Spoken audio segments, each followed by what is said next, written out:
Hello बच्चों, let's start the question. The question is let S equals to W1 W2 dash dashes be the sample space associated to a random experiment let PWN equals to PWN minus 1 by 2। और जो n है हमारे पास वो 2 से क्या है आपका greater होना चाहिए और उसके इक्वल होना चाहिए। और एक हमारे पास सेट दे रखा है A equals to 3K plus 3L K comma L belong कर रहा है नेचुरल नंबर को, और B है हमारे पास WN और n बिलोंग कर रहा है A के जो भी सेट होंगे वो उसके WN के इक्वल होंगे। और हमें probability of B equal to find करना। ऑप्शन ए दे रखा है 3/32, बी दे रखा है 3/64, सी दे रखा है 1/16 और डी आपका 1/30। अगर हम की कॉन्सेप्ट की बात करें यहाँ पे, की कॉन्सेप्ट, तो की कॉन्सेप्ट क्या है हमारे पास, उसमें जो वैल्यू लेनी है आपकी, जो n इक्वल्स टू क्या है आपका 2 से ग्रेटर है, तो n हमारे पास क्या क्या वैल्यू ले सकते हैं हम। n की वैल्यू हम 2 से 2 ले सकते हैं, 3 ले सकते हैं, 4 ले सकते हैं, 5 ले सकते हैं और आपका 6 भी ले सकते हैं। इस तरह से हम बहुत सारी वैल्यू ले सकते हैं, क्योंकि 2 से बड़ी वैल्यू हम कोई सी भी ले सकते हैं। तो हमारे पास जो स्टेटमेंट है वो इसमें पुट करनी है वैल्यू, यानी कि आपका क्या दे रखा है, PWN इक्वल टू में है हमारे पास PWN-1 और अपॉन में क्या दे रखा है आपका 2 दे रखा है।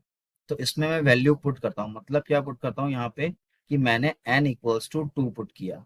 जब 2 पुट करूंगा तो यहाँ पे क्या मिलेगा, PW2 इक्वल टू क्या हो जाएगा, PW1/2 मिलेगा। इतना समझ में आ गया होगा।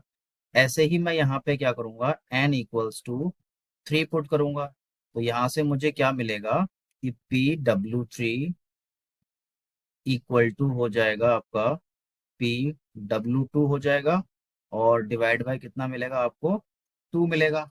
अब देखो हमने PW2 की वैल्यू पीछे निकाल चुके हैं, वो कितनी आई थी, PW1/2 आई थी। तो यहाँ पे मैं रखूंगा वैल्यू, तो क्या मिलेगा आपको, PW1 अपॉन में कितना हो जाएगा, 2 का स्क्वायर हो जाएगा, ये आ गया।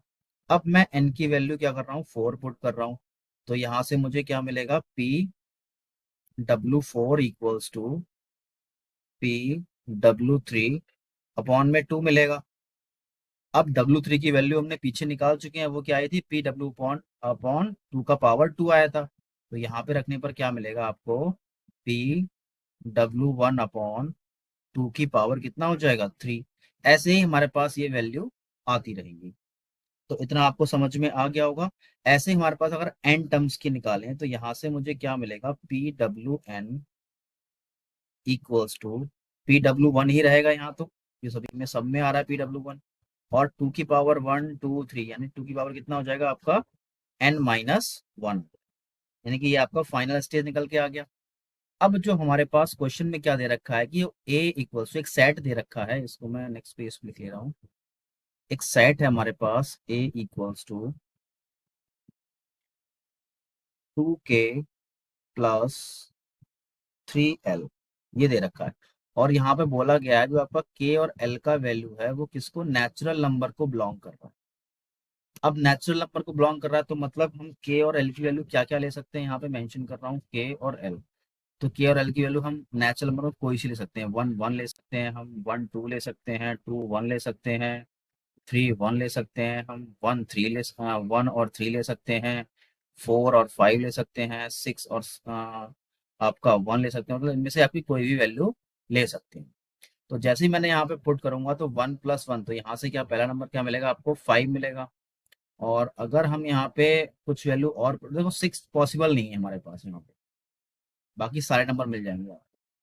जैसे कि आप रख के भी देख सकते हैं, 7 8 9 10, ऐसे ही डैश डैश डैश इनफाइनाइट तक हो जाएंगे।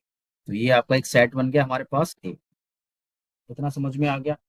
अब उन्होंने क्वेश्चन में क्या दे रखा है, एक बी दे रखा है, सेट बी, वो क्या है, WN है, और n बिलोंग कर रहा है किसको, यहाँ पे मैं मेंशन कर देता हूँ कि आपका जो है WB, यानी कि एक सेट है हमारे पास बी, तो वो क्या है आपका बी इक्वल टू कितना है, WN है। और जो आपका n है वो बिलोंग कर रहा है किसको, ए को बिलोंग कर रहा है।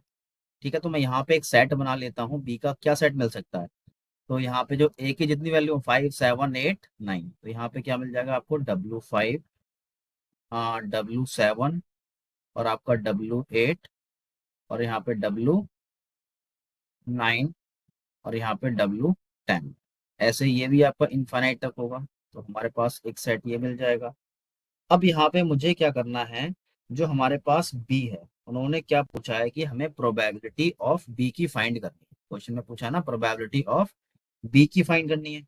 तो प्रोबेबिलिटी ऑफ बी की फाइंड करने के लिए मुझे क्या करना पड़ेगा, इसमें जो हमारे पास वैल्यू है इन सभी की प्रोबेबिलिटी निकालनी, मतलब इनकी निकालनी, W5 W7 W8 W9 W10 की। तो अगर मैं बात करूं probability of B equal to में क्या हो जाएगा आपका यहाँ पे P ऑफ W5 हो जाएगा। अब इसका भी सम करूंगा प्लस, लेकिन सभी का सम करना पड़ेगा प्रोबेबिलिटी में, तो P ऑफ W7 हो जाएगा और यहाँ पे मिलेगा P ऑफ W8। ऐसे ही आपका ये आगे आता है। अब हमने जो पीछे वैल्यू निकाली थी वो आपकी क्या क्या आ सकती है, तो इसके लिए हमारे पास क्वेश्चन में जाना पड़ेगा। तो क्वेश्चन में हमारे पास क्या दे रखा है कि जो आपका सैंपल स्पेस है, क्वेश्चन में बोला गया कि जो सैंपल स्पेस है वो क्या है आपका W1 W2 W3 dash dash dash, मतलब इनफाइनाइट तक आते रहेंगे। तो सबसे पहले हम यहाँ पे क्या करेंगे कि जो इनका जो सम है, क्योंकि सैंपल स्पेस की बात हो रही है, तो इनका जो सम होगा वो प्रोबेबिलिटी ऑफ 1 के इक्वल हो सकता है, मतलब ठीक है। तो यहाँ पे हम क्या ले सकते हैं, आपको मैं दिखा दे रहा हूँ यहाँ पे। मैं इनका जो सम होगा यानी कि Pw1 plus Pw2 plus Pw3 plus Pw4, इन सभी का जो सम होगा वो किसके इक्वल होगा, आपका 1 के इक्वल होगा। ठीक है, बाकी हमारे पास ये तो आ चुका है आपका प्रोबेबिलिटी ऑफ बी, इसकी रिक्वायरमेंट आगे होगी। अब क्या है हमारे पास, बोला गया कि इनका जो सम है वो 1 के इक्वल होगा। तो हम क्या करते हैं यहाँ पे Pw1, Pw2 Pw3 Pw4 आ गया। अब यहाँ से Pw1 तो सेम ही रहेगा, हमने पीछे वैल्यू निकाल चुके हैं कि आपका Pw2 का वैल्यू क्या आया था हमारे पास, Pw1/2 आया था, प्लस Pw3 का वैल्यू क्या आया था आपका, Pw1/2 आया था, प्लस ऐसे ही हमारे पास Pw2 का जो वैल्यू आया था वो आपका क्या हो जाएगा, 2 की पावर 3 के इक्वल हो जाएगा, डैश डैश डैश डैश, और प्लस इक्वल टू किसके हो जाएगा, आपके 1 के हो जाएगा। अब मैं यहाँ पे क्या करूँ, या तो Pw1 कॉमन ले सकते हो आप, अदरवाइज यहाँ पे ये हमारे पास जीपी बन रही है। तो जीपी में हमारे पास जो सम का फॉर्मूला होता है वो इनफाइनाइट का क्या होता है आपका A/1 - R। तो फर्स्ट टर्म क्या है आपका Pw1 है, तो यहाँ पे हम लगा देते हैं। तो ये आ जाएगा आपका Pw1 और अपॉन में क्या मिलेगा आपको 1 - R। तो अगर हम कॉमन रेशियो निकालेंगे तो इसमें से इसको माइनस करेंगे तो क्या मिलेगा आपको 1/2 मिलेगा, और इक्वल टू में क्या चल रहा है इसके 1 चल रहा है। तो अगर मैं यहाँ से सॉल्यूशन करूंगा तो मुझे क्या मिलेगा, Pw1 की वैल्यू क्या मिल रही है आपको 1/2 मिल रही है। तो यहाँ से मुझे फाइनली Pw1 की वैल्यू क्या मिल गई 1/2। अब ये वैल्यू मिल गई तो इसी से मैं इस प्रोबेबिलिटी ऑफ बी निकाल सकता हूँ। तो मैं यहाँ पे निकालूंगा तो ये आ जाएगा probability of B equals to Pw5 plus Pw6, 6 है ना, देख लेते हैं, चेक कर लेते हैं अभी। Pw7, सॉरी, Pw आपका 7 हो जाएगा, प्लस Pw आपका 8 हो जाएगा, प्लस Pw आपका 9 हो जाएगा। ऐसे ही आपका ये चलता रहेगा। तो प्रोबेबिलिटी ऑफ W5 का जो वैल्यू मिलेगा वो क्या मिलेगा आपको, Pw1 अपॉन में क्या हो जाएगा 2 की पावर 4 मिलेगा, प्लस Pw1/2 की पावर आपका 6 मिलेगा, प्लस Pw1/2 की पावर 8 मिलेगा। ऐसे ही हमारा आगे आता रहेगा। तो अब हम क्या करेंगे, यहाँ पे Pw1 का जो वैल्यू है वो यहाँ पे हम पुट करेंगे तो क्या मिलेगा, पी डब्ल्यू वन का वैल्यू क्या है हमारे पास, 1/2 है। तो 1/2 2 की पावर 4 हो जाएगा, प्लस 1/2 2 की पावर आपका 6 है, प्लस 1/2 और 2 की पावर कितना है आपका 8 है।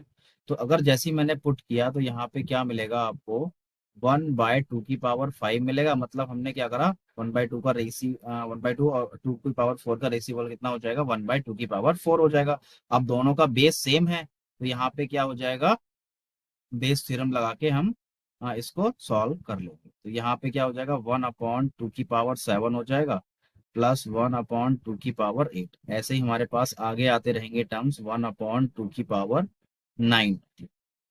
तो अब हम क्या करेंगे यहाँ पे, तो वो यहाँ से क्या मिलेगा आपको, देखो अब इसमें इसका डिफरेंस तो बहुत ज्यादा हो रहा है, तो हम क्या कर रहे हैं, 1/2 की पावर 5 ऐसे ही लिख ले रहे हैं। बाकी जो हमारे पास ये वाली जो term बची है, ये क्या बची है हमारे पास, एक जीपी बना रही है इनफाइनाइट की सीरीज। तो मैंने अभी पीछे फॉर्मूला बताया था, वो क्या था आपका, A/1 - R था फॉर्मूला। तो इसका जो फर्स्ट टर्म क्या है आपका, 1/2 की पावर 7 दे रखा है, और अपॉन में क्या हो जाएगा, कॉमन रेशियो 1/2 हो जाएगा। इसको मैं सॉल्यूशन करता हूँ तो यहाँ पे क्या मिलेगा, 1/2 की पावर 5 कितना होता है आपका, 32 हो जाएगा, प्लस 1/2 की पावर 7 मिलेगा यहाँ पे, और 1/2 का जस्ट रेसिप्रोकल करूंगा तो यहाँ से क्या मिलेगा मुझे, 1/2 मिलेगा, 2/1 हो जाएगा सॉरी। तो 2 से 2 कट जाएगा तो हमारे पास क्या मिलेगा, 1/32 प्लस 1/2 की पावर 6 हो जाएगा, 6 मतलब 64 हो जाएगा। अगर मैं इनका सम करूंगा तो यहाँ पे एलसीएम कितना मिलेगा आपको, 64 मिलेगा, 32 जा और प्लस 1 हो जाएगा, तो यहाँ से क्या मिल जाएगा आपको, 3/64 मिल जाएगा। तो यही इस क्वेश्चन का फाइनल आंसर है। मैं ऑप्शन चेक कर लेता हूँ, जो आपका ऑप्शन करेक्ट हो जाएगा वो है आपका ऑप्शन बी, आपका करेक्ट हो जाएगा। ठीक है, तो आपका जो ऑप्शन बी है वो करेक्ट हो जाएगा। So I hope you understand and thank you.